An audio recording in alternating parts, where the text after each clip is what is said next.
The night of the gala was supposed to be one of celebration for me.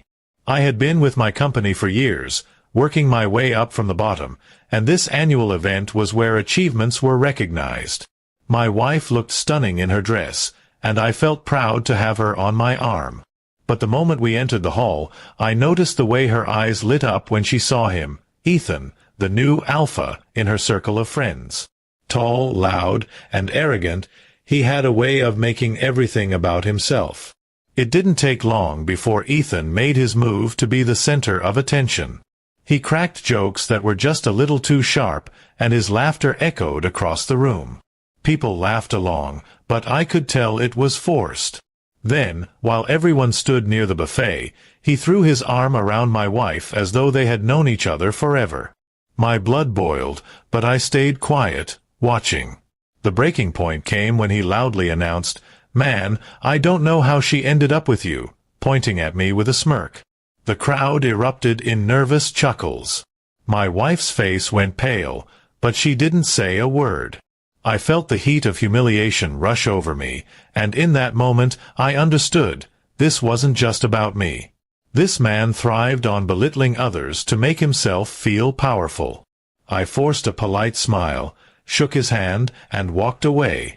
Rage simmered inside me, but I wasn't about to create a scene at the gala. Instead, I excused myself to a quiet corner, pretending to take a phone call. But in reality, I was piecing together everything I knew about Ethan. He wasn't just some random guest.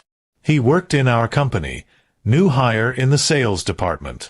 And HR had already circulated memos about fostering a respectful workplace culture. Over the next week, I began documenting every incident I could. I overheard him in the break room making crude comments about female co-workers, mocking others' appearances, and boasting about how he could take anyone's place in the company.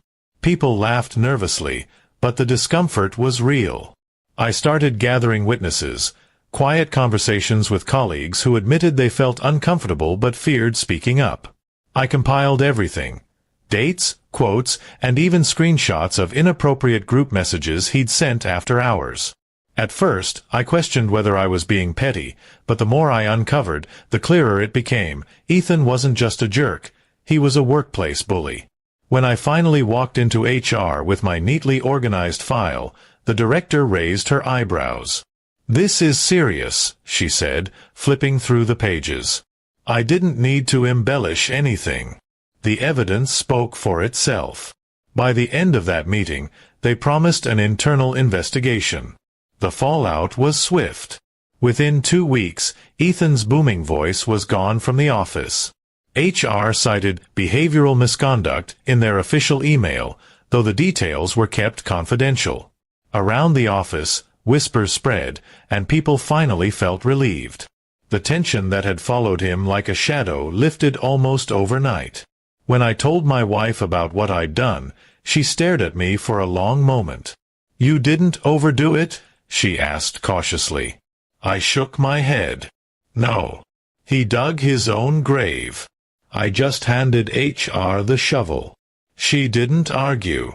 In fact, I think she respected me more for handling it without lowering myself to his level. At the next gala, things were different. There was no booming laugh overshadowing everyone, no arrogant presence making others feel small. This time, when my wife walked into the room with me, she squeezed my hand tightly. There was pride in her eyes, not for Ethan's bravado, but for the quiet strength I had shown. I realized then that true strength doesn't come from humiliating others in public. It comes from standing tall when someone tries to tear you down and knowing how to fight smart instead of loud. Ethan thought he was untouchable, the alpha of the room.